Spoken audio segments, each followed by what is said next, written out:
Friends, okay, so today's a little bit of a chit-chatty chat video, and I know a lot of you enjoy this, and we're going to be talking about kind of a gray area sort of topic in today's video. Over at the Dollar General, if you grab something off of their tippy top sky shelf, will you get in trouble, yes or no?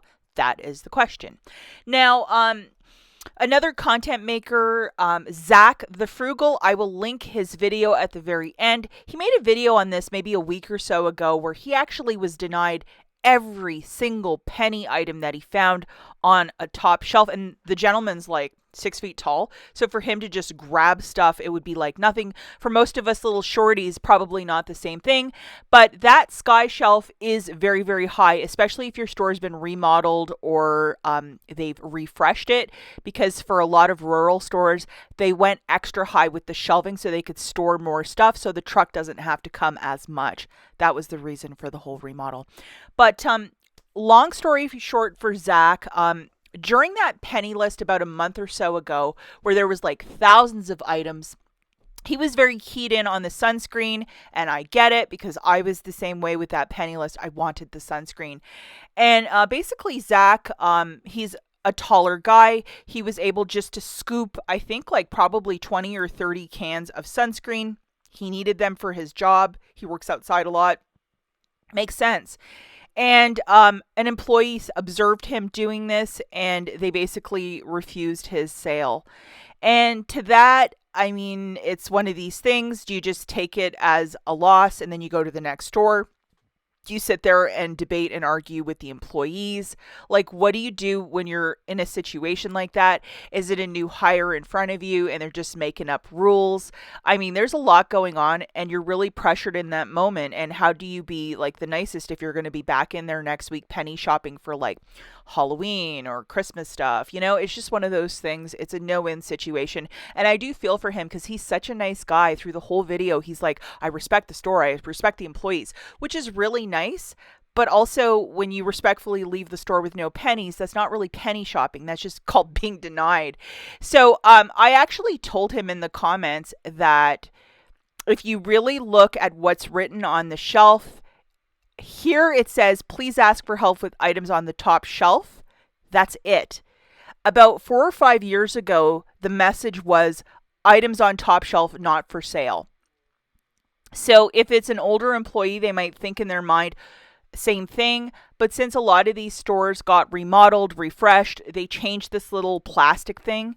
That's what it says now. So my understanding is that they have to sell you the item, especially if it's not in a box. It's just like one little sunscreen there just for the picking or the taking.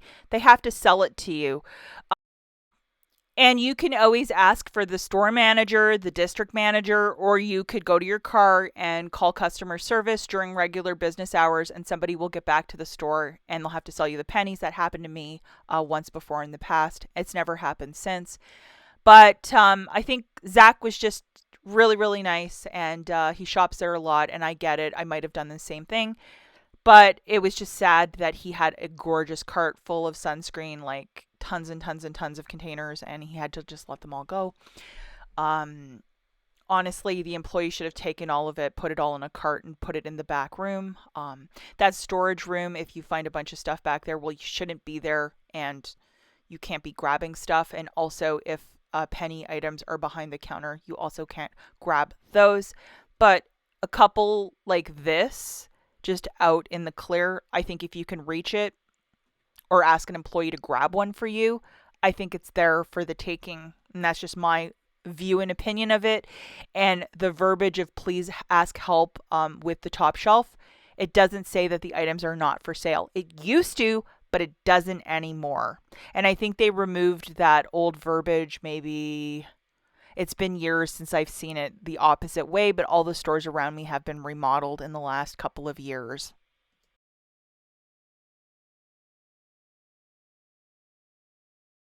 Now, for some of these larger boxes, whenever there's a really large penny list, candy, food, whatever, I'm talking those big Hershey's, the big boxes on the top. A lot of penny shoppers will start snagging them off the top or use a little ladder to get up there and start looking through stuff. And Depending on your store, you might be told no, or they might offer to help you, which is always really nice when they do. Unfortunately, I can't do any of that stuff anymore to grab anything off of a top shelf because with the extra high shelving, I'm talking where those M&Ms are, I probably could reach it with my hand, but to go where it's like 9 feet off the ground with no, I'm not going to do it. So I had a shoulder injury last summer, and I wanted that thing to heal up. Uh, if you think about it, some of these boxes might weigh 20 to 30 pounds. So imagine if you grabbed a bunch of like school books or weights in that box, even though it says Hershey's, it's something completely different. And you pull something in your neck, or you get that muscle spasm or whatever, or you possibly it's so heavy that you drop it and then you fall, and then the store is liable for that injury. So I think that's why they don't want you messing around with that top shelf. They will help you because it says ask for help with items on top shelf. And it doesn't say that they can't sell it to you either, as per what's written there. And I photographed this earlier in the week, so this isn't like something from 5 years ago. I would ask for an employee for help because if you dislocate your shoulder or hurt yourself, is it really worth 2 bags of gummy candy? Just think about it logically. It absolutely isn't. So in closing this video, guys, I will link Zach's video at the very end. I think with the haul that he had, it was absolutely stunning. It was like probably about 50 cans and containers of sunscreen. If you've ever gone through skin cancer, you know that you always have to be wearing this for the rest of your life and the value of it. And that's typically why I always go after this too, because it's very important to me. If I was him, I probably would have asked for the manager or called the customer service line for some assistance, and hopefully they would have helped him out. Too big of a haul, too big of a bounty just to walk away with a smile. He has the option to go to a different store and keep looking. But, he did find all that stuff. I believe fair and square. It wasn't in some box like 10 foot up on a sky shelf. So I think they should have sold him everything. So in the comments down below, for the experienced Dollar General shoppers, let me know your opinions on this. I know that it's one of these situations that a lot of you do not want to argue with the staff, but this is something that sometimes a lot of us are faced with, and it's not pretty, but it's just part of this whole penny shopping thing. Zach's video is linked right here. Check it out. We'll catch you in the next one. Bye, guys.